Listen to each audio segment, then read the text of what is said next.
안녕하세요. 김충성 목사입니다. 오늘은 294번째 시간으로 야고보서 1장, 2장의 말씀을 함께 묵상하며 하나님이 주시는 은혜를 나누겠습니다. 야고보서는 예수님의 동생 야고보가 기록한 서신입니다.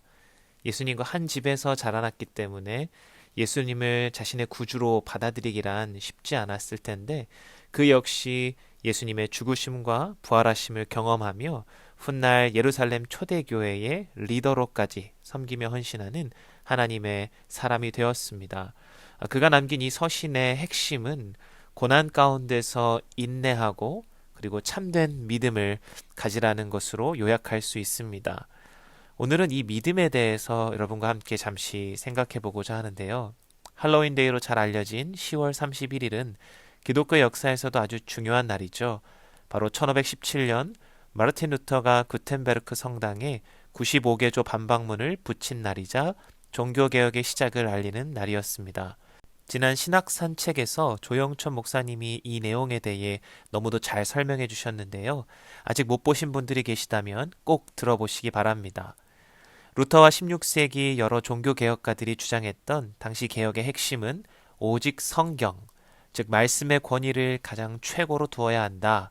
그리고 오직 믿음, 인간은 행위가 아니라 오직 믿음으로 구원을 받는다라는 것을 강조했습니다. 당시 로마 카톨릭에서는 예수를 믿는 믿음뿐만이 아니라 마리아, 성자 또 믿어야 되고 심지어는 면죄부를 통해 돈으로 구원을 살 수 있다라고 사람들을 가르쳤기 때문에 참 이러한 주장들이 나올 수밖에 없는 상황이었죠. 루터가 이신칭의의 이 놀라운 진리를 깨닫게 된 유명한 성경 구절이 있죠. 로마서 1장 17절에 복음에는 하나님의 의가 나타나서 믿음으로 믿음에 이르게 하나니 기록된 바 오직 의인은 믿음으로 말미암아 살리라 함과 같으니라. 바울은 이 놀라운 진리를 로마서 전체에 걸쳐서 설명하면서 사람이 의롭다 하심을 얻는 길은 바로 예수 그리스도의 대속의 죽음과 부활을 믿음으로만 가능함을 역설하고 있습니다. 오늘 야고보 사도 역시 이 믿음에 대해서 강조하고 있는데요. 특별히 본문 2장 17절, 26절에서 반복해서 이렇게 이야기합니다. 행함이 없는 믿음은 죽은 믿음이다. 야고보 사도는 믿음이 있다고 해서 다 같은 믿음이 아니다. 분명 죽은 믿음이 있다라고 이야기하죠. 행함이 없는 믿음은 죽었다. 자, 죽은 믿음이 있다면 살아있는 믿음이 있다는 뜻이겠죠. 이 살아있는 믿음이 바로 우리를 구원에 이르게 하는 믿음, 참된 믿음이라고 말할 수 있겠습니다. 다른 말로 하면 진짜 믿음이 있다면 가짜 믿음도 있다는 말이죠. 이 이야기를 듣고 당황하시는 분은 있지 않으실 것입니다. 왜냐하면 요즘처럼 가짜가 넘쳐나는 이 세상에 믿음도 당연히 가짜 믿음, 또 죽은 믿음이 있다.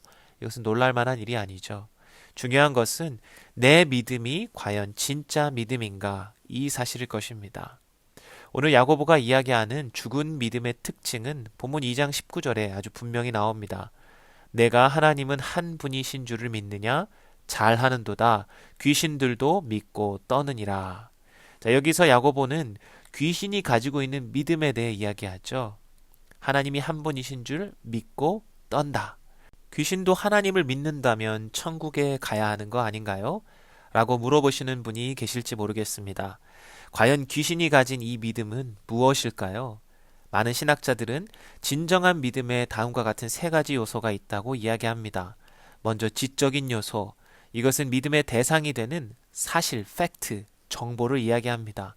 바로 하나님과 그 아들 예수 그리스도, 그분이 우리의 죄를 대신하여 십자가에 죽으셨다, 부활하셨다라는 이 사실 자체를 이야기하는 것이죠. 두 번째는 정서적인 요소입니다. 이것은 이 정보가 사실이라는 것에 대한 나의 확신, 지적인 동의라고 말할 수 있겠습니다. 예를 들어서 공기가 내 눈에 직접 보이진 않지만 과학적으로 이것들이 증명되었고 존재한다는 사실을 저는 믿습니다. 라는 것과 같죠.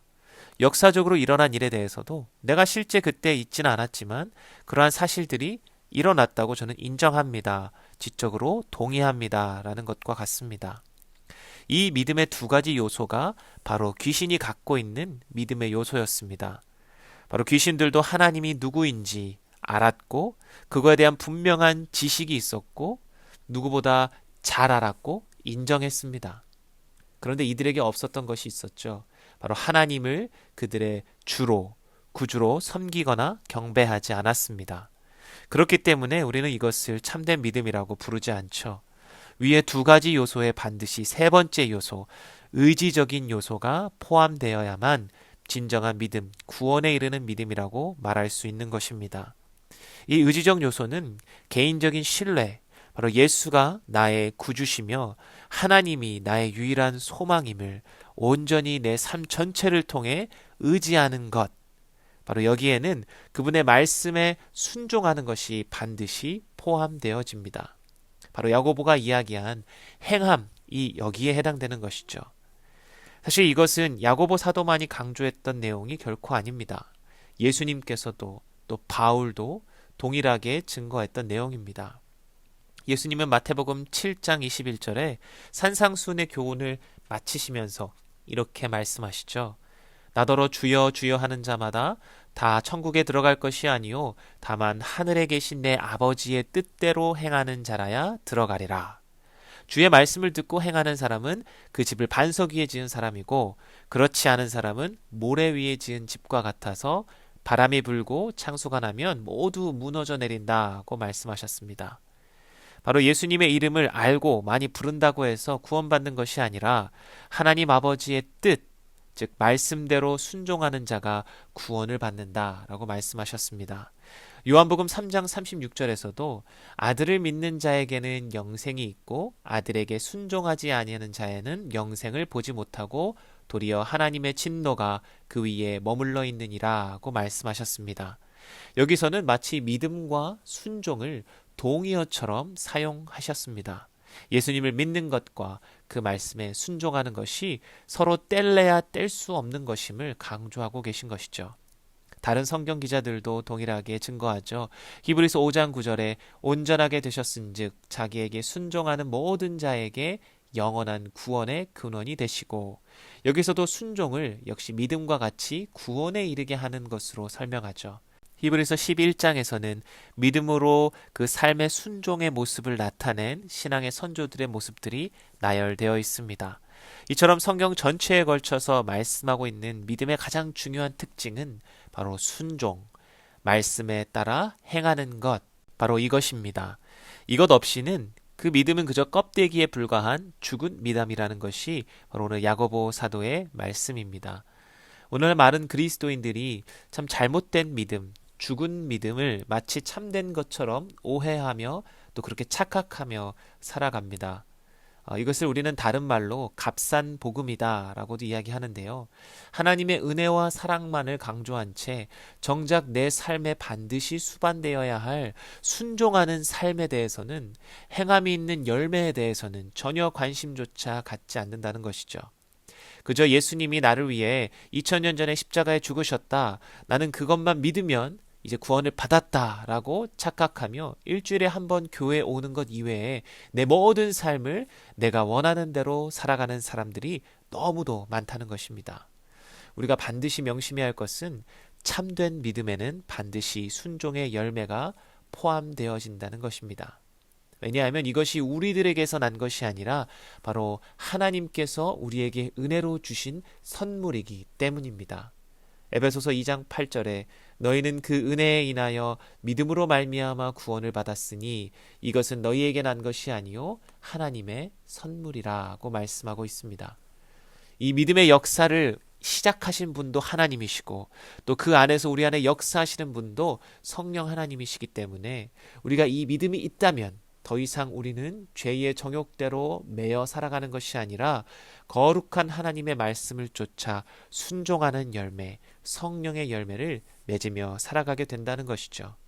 포도나무 대신 예수께 붙어있는 가지가 반드시 열매를 맺게 되어 있는 것과 같은 이야기입니다. 잊혀진 제자도라는 책에서 달라스 윌라드 목사님은 이렇게 이야기하십니다. 오늘 복음주의자들의 삶에서 빠진 부분은 1차적으로 영성이 아니라 순종이다. 우리는 순종을 본질로 치지 않는 변종 종교를 만들어냈다고 지적합니다. 무슨 말이죠? 오늘날 우리가 복음을 이야기하고 전할 때에 너무 은혜와 믿음만을 강조해서 순종이 없는 그저 말뿐인 종교, 말뿐인 기독교가 되어버렸다는 것이죠. 구원받은 성도의 삶에 순종이 빠진다면 그것은 참된 복음이 아님을 말씀하고 있는 것입니다. 여러분, 오늘 말씀을 우리의 삶에 한번 비추어 보기 원합니다. 과연 내 믿음은 참된 믿음인가? 내가 입술로만, 마음으로만 예수님을 고백하고 혹은 내 삶에서는 전혀 그러한 모습이 나타나고 있지 않는가 생각해 보아야 할 것입니다. 하나님을 사랑한다고 고백하면서 정작 내 삶은 하나님보다 나를 더 사랑하고 있는 삶을 살고 있지는 않은지, 우리의 삶 속에 예수님의 말씀에 진정으로 순종하는 우리의 믿음의 열매들이 나타나기를 주님의 이름으로 축복합니다. 마지막으로 자주 등장하는 이 야고보 사도의 믿음에 대한 이야기에 대한 오해를 간단하게 이야기하고 마치도록 하겠습니다. 야고보서 2장 24절에 보시면 이로보건대 사람이 행함으로 의롭다 하심을 받고 믿음으로만은 아니니라 라는 구절이 있습니다. 이 말을 우리가 어떻게 이해해야 할까요? 분명 예수 그리스도 그분만 믿으면 구원받는다라고 말씀하시는데 왜 야고보는 행함으로 의롭다함을 받는다라고 이야기했을까요? 현대 개혁주의에 큰 업적을 남기신 R.C. 스프로 목사님은 바울과 야고보가 각각 이야기한 구절을 비교하면서 두 사람이 각각 다른 질문에 대한 답을 하고 있다라고 말씀하셨습니다. 즉 바울은 인간이 하나님 앞에 어떻게 의롭다함을 얻는가에 대한 질문의 답으로 로마서를 기술하고 있고, 야고보 사도는 그 믿음이 사람들 앞에 어떻게 증거되고 증명되는가에 대한 질문이라고 이야기합니다. 오늘 본문 14절에 보시면 내 형제들아 만일 사람이 믿음이 있노라 하고 행함이 없으면 무슨 유익이 있으리요 그 믿음이 능히 자기를 구원하겠느냐고 이야기하죠. 여기서 중요한 단어가 바로 사람입니다. 누군가 자신의 믿음이 사람들에게 나 믿음이 있어 라고 이야기할 때에 그 사람의 믿음의 진위 여부를 판단하는 것은 그의 말만이 아니라 바로 행동이 있어야 된다라는 것이죠. 바로 사람들 앞에 자신의 믿음의 진위 여부를 드러내고 확증하는 것, 거기에는 반드시 행함이 포함되어야 한다고 이야기하는 것입니다.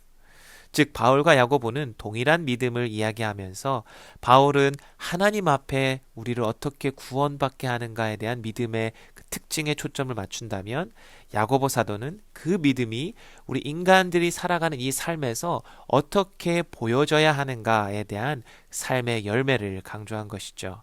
사랑하는 성도 여러분, 살아있는 믿음을 가진 사람들의 공통적인 고백이 있습니다.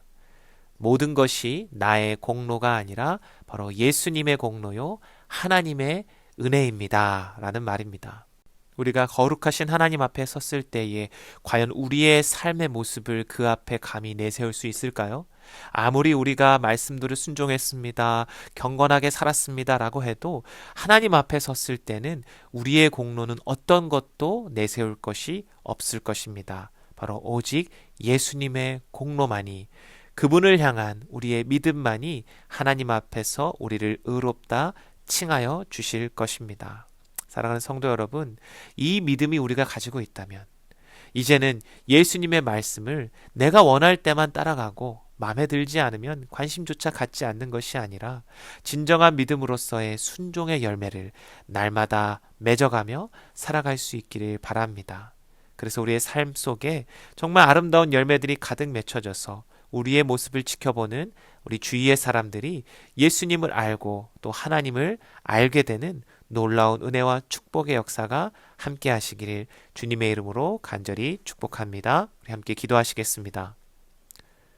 거룩하고 존귀하신 하나님 아버지, 감사합니다. 오늘 야고보서의 말씀을 통해 참된 믿음이 어떠한 모습인가에 대한 것을 다시금 생각하고 깨닫게 하시니 감사합니다. 우리가 예수 그리스도를 구주로 믿고 고백하고 따른다면 그분의 말씀에 순종하는 삶으로 살아가기를 소원합니다. 우리 안에 죄악된 모습들은 감추어 주시고 오직 예수님만 드러나며 그분의 말씀으로 또 그분의 사랑으로 가득 채워지는 저희들이 되게 하여 주시옵소서. 감사드리오며 살아계신 예수 그리스도의 이름으로 기도드립니다. 아멘.